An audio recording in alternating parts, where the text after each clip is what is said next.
Hello dear Pastor Justin, many more happy returns of the day.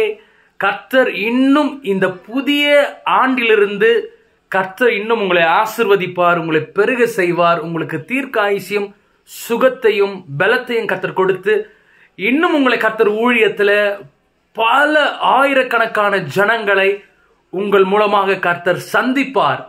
God bless you Pastor. விசேஷமாய் நீங்கள் நடத்தி கொண்டிருக்கிறதான் இந்த ஜெபம் டிவி, நீங்களும் சகோதரியும் இணைந்து இந்த ஜெபம் டிவி ஊழியத்தை செய்து கொண்டிருக்கிறீர்கள். உண்மையிலேயே கர்த்தர் உங்கள் ஊழியத்தின் மூலமாக அநேக ஜனங்களை கர்த்தர் சந்தித்து கொண்டிருக்கிறார். நாங்களும் உங்களுடைய ஊழியத்தை பார்த்து கொண்டிருக்கிறோம். விசேஷமாய் கடந்த அந்த ப்ரேயர் வாக் நீங்கள் போனதை நான் பார்த்தேன். ஸோ ரொம்ப சந்தோஷமாக இருந்தது. கர்த்தர் உண்மையிலேயே உங்களுடைய ஊழியத்தின் மூலமாக அநேக ஜனங்களை கர்த்தர் அவர் பக்கமாய் திருப்பி கொண்டிருக்கிறார். So God bless you once again. Many more happy returns of the day. God bless you.